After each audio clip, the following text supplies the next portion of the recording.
Defending champions France will aim to become only the third nation to win back-to-back World Cup titles in Qatar.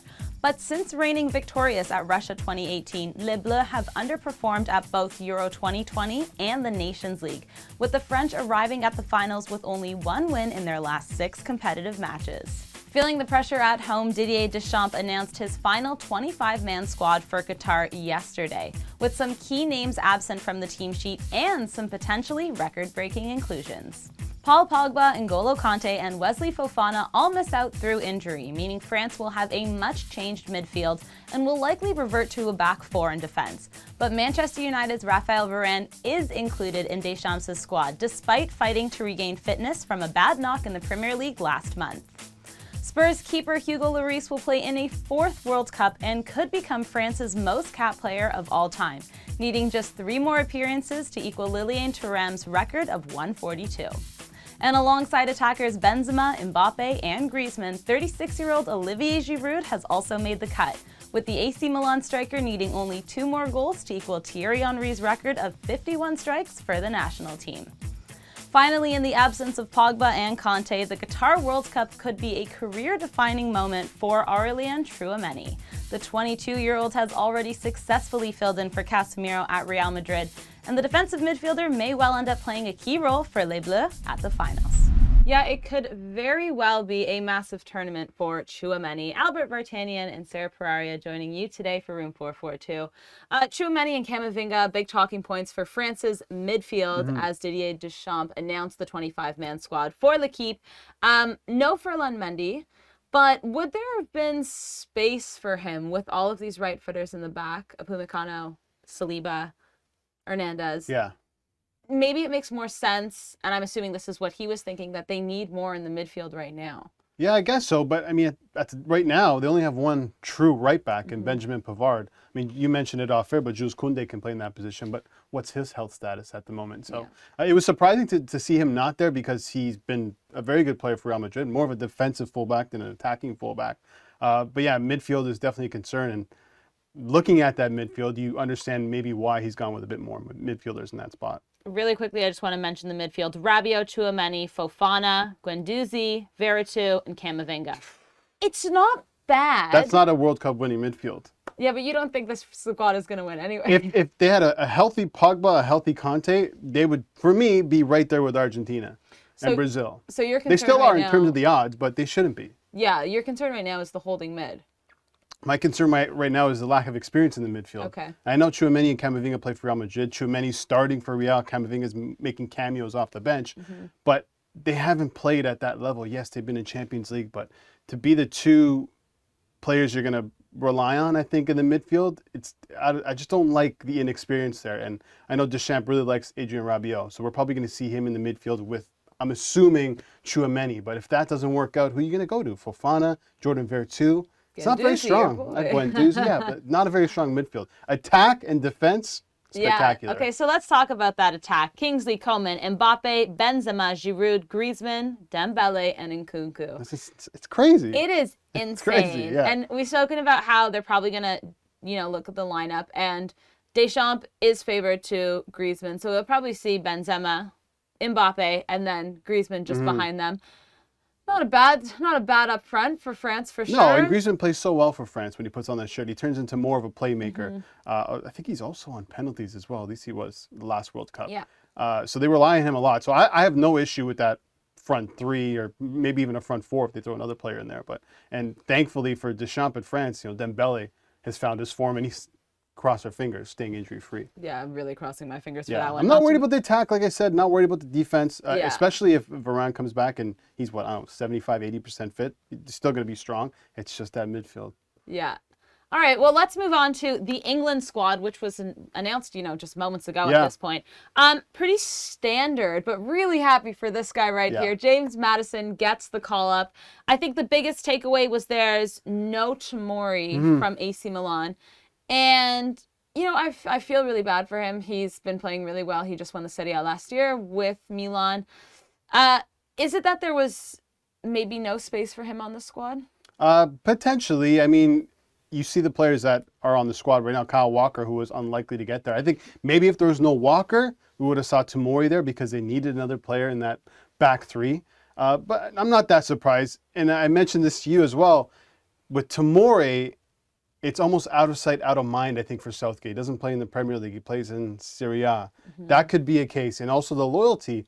We heard Southgate speak about Harry Maguire, saying the reason I brought in Harry Maguire, even though his form hasn't been great, he's still one of their best center backs in his opinion, and he's one of those players that's been there. He went to the Euro final, so he knows how to get it done, or at least how to get to that point. He's been through that. He has the experience. So I can understand why Tomori's been left out. Isn't unfortunate for sure. I mean, you have a Scudetto winning center back who's not being called up to the England squad.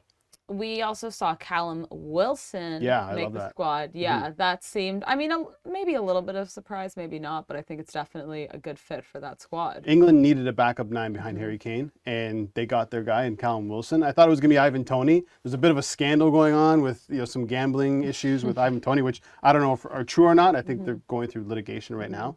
So that could have played a part in not bringing in Toney, but Callum Wilson is a fantastic backup, and having him in there will allow maybe Kane to drop in certain games and playing both of them together. Yeah. Now let's look at, there are just so many squads that are coming out. We're going through them. Germany was released this morning as well. Die Mannschaft, and I know Argentinian fans are not happy to see Mario Götze has been called back to the German squad after his hiatus. Yeah. I was really shocked with this because Mario Götze has been absent from the squad for how many years now? And he's also of a certain age. Is it, I don't know, like, is it necessary for him to be there? Is he playing to that level? Because Germany has the resources that the German national team have are insane. They could call upon so many players. Yeah. So I don't know. To me, is there somebody better that you would have suggested over him? Yeah, Timo Werner. But unfortunately, he couldn't make it with his ligament damage. So I understand why Götze's in here. Hasn't been with the team since 2017. There you go. Has found some good form, not firm, with Eintracht Frankfurt. So I can understand him being there. And it's a really good story. I mean, this guy scores a winning goal to win the World Cup against Argentina. I know Argentinians hate that. And then it kind of drops off after that, and it's slowly finding his form. So I think it's a great story, but I think the bigger story with this German team is their defense. Okay, let me read out the defense because it is shocking. Bella Kochap from Southampton, Ginter and Gunter from Freiburg, Kehrer, West Ham, Klosterman, Leipzig, as well as Rom, Rudiger from Real Madrid, Schlotterbeck, and Süle from Dortmund. Not great. The fullbacks are a big issue. When I saw Kehrer, who plays for West Ham, center back, I was shocked. I'm like, he is not a good player at the moment. He's completely out of form, and he's more comfortable playing in a center back role, but he's going to be pushed out to the right side because of the lack of fullbacks there. Yeah, I would be concerned right now. This Germany squad, I mean, listen, they're in a group with Spain too. Like their road to a final, if so, is not easy whatsoever. Are they going to be, found out because of the lack of defense they might have? It's tough to say, right? Because it's Germany, but I can see them making a sneaky run because they have that ability to do so. In attack, it looks good as well. You still have Havertz, you still have Musiala, Sane, Gnabry. So the attack is there. The midfield I like a lot. Kimmich and Musiala, Goretzka if you throw him in the midfield as well. So not a terrible team. It's just the defense is lacking. Yeah, let's really hope for a good tournament for Musiala because we love to watch him play. And also Mukuku getting the call-up. I was really happy about that. Lastly, guys, we have to talk about a couple Canadians here, one being Atiba Hutchinson. Albert was talking about this on Tuesday with Besiktas having that Turkish Cup game. Whether Atiba was going to play or not, how much does this mean for Canada? We saw him play 70 minutes, and you actually watched the match, and you were saying that he was the best player on the park. James and Mike always say, dude, it's Atiba. We've been talking about the midfield. Who gets into the midfield if Atiba can't play? Because he hasn't played since June 14th with Canada. This was his first appearance. He played 70 minutes, and he looked like he didn't miss a beat. I know it was a Turkish Cup match, and the other team was a third-tier team in Turkey, but he still got those minutes under his belt. He was a key part, maybe one of the best players on the pitch for Turkey. So now turning our attention to the Japan friendly, if he can get some more minutes in there, I think it's looking more and more likely that he's going to start against Belgium for Canada. It's great news. Yeah, it really it is very good news. And Kyle Larin also played yesterday. 120 minutes. He played the full game. I mean, his finishing was a bit iffy, but yeah. I mean, to get 120 under his belt is huge. Buchanan played 90 as well. Yeah, it's good to get this playing time right now for Canadians. Guys, Belgium also released their squad, but after this, Albert will be talking to a Belgian football journalist breaking down that entire team. So don't go anywhere and stick around. That's coming up next. Welcome back to Room 442. November 23rd, one of the most important dates in Canadian soccer history. Canada returns to the World Cup, and what an introduction they have against the second-ranked team in the world in Belgium. And right now, joining me is Sven Claes. He's a Belgian football journalist. Sven, how do the Belgians view Canada? To be honest, it must be possible for us. Like you said, we're number 2 on the world, so with all due respect, we have to win. We have far more better players. They are playing in better leagues. So, but of course, it's a tournament. Everything can happen. A lot of favorites go out in the first round. But in Belgium, everyone thinks it will be easy, but I don't believe in that. Also with Morocco and Croatia, it's are well-known teams, and of course they will do their homework. They know the weaknesses of the team. So, of course, Belgium is a favorite, but I won't say Canada. Can't surprise us. People seem to believe that maybe this is the end of the era for the golden generation for Belgium, so they could be dismissed. Belgium cruised through qualifying, topping their group, but it was in the Nations League where they had some struggles, losing to Italy and Holland, just to name 2. What were the biggest takeaways from those matches? Yeah, those games were really a wake-up call. When it's too easy, they can win on individual class, to be honest, against much stronger teams like the Netherlands. It's Louis van Gaal. Everyone knows him. He's a tactical mastermind, and he blew them away. They lost not with 1 or 2 goals difference. It was 4 goals difference. So that's a lot. And we have some weaknesses. Everyone knows that. It was also for the last tournament, of course. But compared to the tournament in Russia, we lost Vincent Kompany in the back, Thomas Vermaelen, excellent top players. We don't have them, and we don't even have replacements. So you will also see that we have some really experienced players like Thibaut Courtois, Kevin De Bruyne, and you can name it. But in the back, we have to a bit of surprise with young guys, and hope it will work out. Yeah, Roberto Martinez seems to have this incredible loyalty to the veterans in the team. How much can that impact this Belgian team going into the World Cup? Yeah, like I said, also for the opponent, they know how they will play, and they're getting older. So, like a Dries Mertens, who was a big question mark, but he's still in the quad, so he's really loyal to his teams. He can build on it, of course. There are not really big surprises, to be honest. So, it's a choice. Of course, he has to build also for the future. That's also the reason they announced the squad list now, and it was 11 players were older than 30 years old, but there were also 7 players younger than 22. So maybe interesting to say that Roberto Martinez is not only the head coach, but he's also the technical director of the Belgian FA. Let's talk about the squad a little bit. Romelu Lukaku, who's obviously called up, dealing with some injuries. What's the latest on him? For the latest, he's now working in Belgium with Move to Cure, a really famous rehabilitation center that all the big clubs work with. And they all go there. It's really known in Antwerp, City of Diamonds. Maybe you know that. And he has a thigh bone. He won't be ready for the first game against Canada, I can assure you. But it will be for the second or the third game. They will try to be ready. But like I said, he's not match fit. He didn't play for a while. It will be a big question mark, but he won't play normally against Canada. At this moment, everyone tells us, but maybe they can surprise. They will also be a bit mysterious about that. So, I don't know. Normally, he won't play, but when they do a bit mystery, it also can happen. Yeah, that's big news. No Lukaku in the first game against Canada. So, who is the next man up? Who do you think will fill in? How would they line up in the front? Yeah, it's Michy Batshuayi. It's Michy Batshuayi is number 2. He already knows that, and he also has good statistics.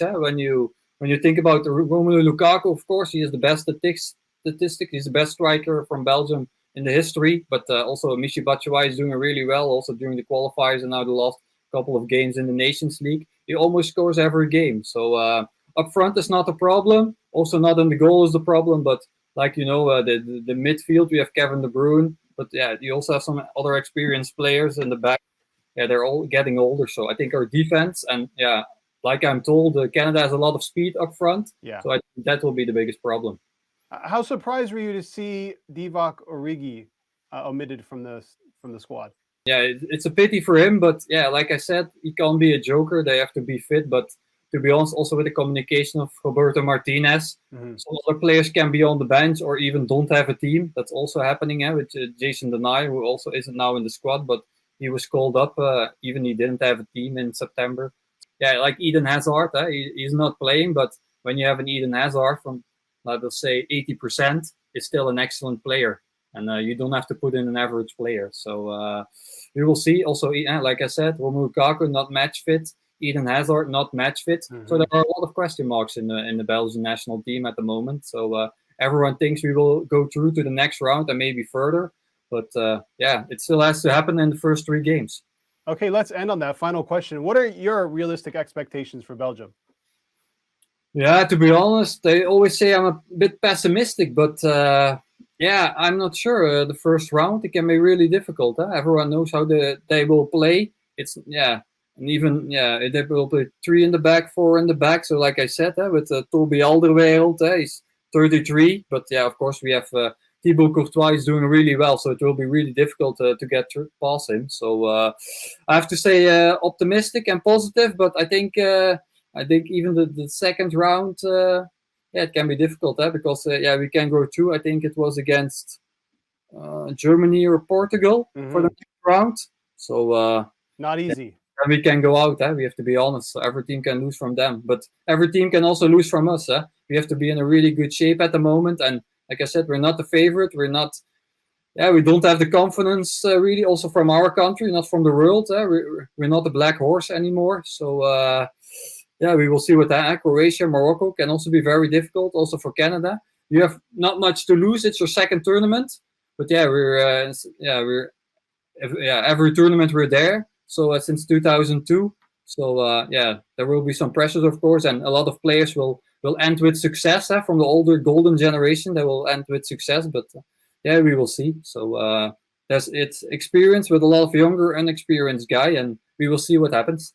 Yeah, expectations always high for Belgium. Sven, thanks so much for this. Make sure you follow Sven on Twitter at Sven Claes. All right, coming up after the break, me and Sarah Pararia, we take a look and recap a crazy week in the Carabao Cup. Talk about Cupsets.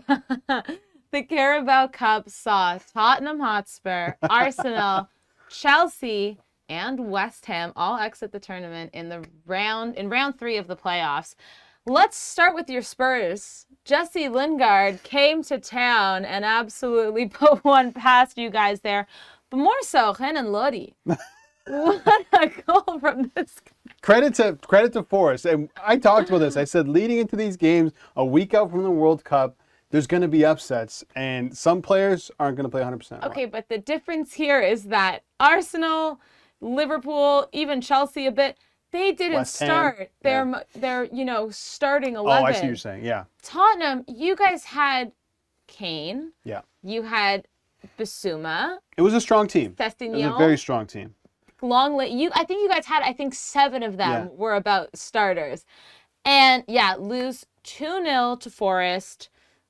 Well, it was another game where they started slow. It was their 5th game in a row giving up the first goal. Harry Kane, I don't know why. I understand what Conte was doing, starting a strong team, but you can't start the England captain in that match. He played 50 minutes and did absolutely nothing. And I'm not putting this all on Harry Kane. I'm just saying a lot of the players looked completely disinterested. And once again, it's like a lack of concentration, a lack of effort. The only guy that really stood out for me was Jed Spence, who came off the bench. Finally, free Jed Spence. Let the guy play. He's clearly better than the other right backs or full backs that are on the team. But I don't want to take credit away from Forest. I mean, if you go to that City ground and you play Forest, they're going to play extremely well, and that's exactly what they did. So credit them for winning, but once again, Spurs disappointing. Let's jump to another part of London with Arsenal also getting knocked out. Yeah, now you're happy. Losing 3-1 to Brighton. A very rotated lineup. They went up 1-0 with Eddie Nketiah scoring, but it just wasn't enough to hold this Brighton side. To be fair, this game was a little bit more closer. Brighton's a really good side right now. I think it could have gone either way, but we definitely saw Mikel Arteta and the Arsenal players choosing to sit out and well, they had a third string keeper in there as well, right? These teams are going to make changes. It is the Carabao Cup, and if you don't have squad depth similar to maybe Liverpool, even their team was pretty weak, but Manchester City, it's not going to really happen in these tournaments when you're coming up against Brighton, who's going to start, more or less their best 11. I want to bring up something really interesting I found out about London clubs yesterday. All London clubs were knocked out besides League One Charlton. Wow. Arsenal, Tottenham, Chelsea, West Ham, Palace, Brentford, Fulham, Millwall, QPR, and Leyton Orient. Not a good day for London. No one's talking about, and I just realized this, but Gillingham, 4th-tier Gillingham, knocked out Brentford. That is a massive cup set. It's insane. Massive. It's insane. Let's go to Chelsea, though, because Chelsea, unfortunately, had to meet Pep Guardiola and City, and even their rotated lineup looked like a great starting 11 with Julian Alvarez at the lead, but we saw Riyad Mahrez score a very, very nice free kick. I mean, listen, Graham Potter not doing so well right now. They've only won 2 out of their last 7 matches. Not good. Seems like they've kind of turned a corner. I mean, listen, the Carabao Cup, World Cup is coming. I don't even think that's the biggest thing. I think it's the form of Chelsea just over the last couple games is the concern. And he's had to deal with some injuries as well. I will say this, hopefully Todd Bowley and the rest of that Chelsea management upstairs, give this guy some time. He's a good manager. He just needs some time to figure out his team, settle his team, give him a couple transfer windows, and they'll be okay. But as of right now, it's concerning because with Chelsea, your expectation is to stay in these cups as long as possible. And when it comes to the Premier League, you got to be in the Champions League. You got to finish in the top 4. So the form is concerning, but they have so much quality in that team. I believe Potter's a good manager that they'll end up turning it around. Yeah. Really quickly, I just want to touch on Liverpool, who somehow miraculously went through. Keller. Yeah, really credit to him because Liverpool, it was their youth squad basically, but they were held by Derby County and it had to go to penalties. But I mean, they were nearly knocked out there too. I wanted Derby to go through because I would have been Liverpool, Arsenal, Chelsea, West Ham. As a Spurs fan, I wouldn't feel that bad, but here we are. James is going to come in tomorrow. Yeah, I can make fun of James. We can't make fun of James anymore. But yeah, I mean, I think this is what we're going to see. I think this weekend, Sarah, in the Premier League, La Liga, and every league across European football, we're going to see some upsets. So we're going to see some teams who have been performing really well underperform because of the World Cup. No, I think so too. It's going to be a very interesting weekend. Really quickly, let's jump to La Liga. Atletico Madrid dropping points again to Mallorca. Credit to Mallorca, 10th place, newly promoted side. They're playing really well this season. But we've talked about this time and time again. When is Diego Simeone going to leave this club? They're 6th now. They're out of Champions League contention. They're out of Europa League contention right now. They're not winning La Liga for sure. So do you think he walks? Like, he wouldn't walk, right? He would have to get sacked. Does he? Out of, how much respect he has for the side? That kind of means he's leaving the team high and dry too, right? I mean, I guess, but also what's he doing for the team right now? And let me remind you that this squad was a starting Atletico squad. Everyone was playing that should have been playing. No one was sitting because this is a La Liga game. So it wasn't like they had, their youth players and whatnot, and they still lost to Mallorca. They couldn't put anything past the goal. Oh, they actually scored a goal, but it was called back. But they shouldn't be struggling so much to play a mid-table team. Do you think this is the most competitive La Liga has been in a few years? Yeah, no, I don't know. I'm thinking more like 2017, 2018 when Atletico won and was really good. Barca, Real, Sociedad, Betis is always there. Actually, even Valencia and Sevilla were better then. So I think that was a bit more of a competitive time because you know how Sevilla is doing right now. Valencia is also not looking good. So I think maybe not, but it's definitely interesting right now because it's great news for, Betis and Sociedad. No, I bet. Bilbao as well. So I don't know. La Liga is up in the air. The whole soccer world is up in the air. Yeah, we have no clue what's going on. There's a World Cup in a week and a half. I don't even know what to say at this point anymore. We will keep you guys posted on all the footy topics going on. Make sure to check out Room 442 to stay updated. Thanks for watching.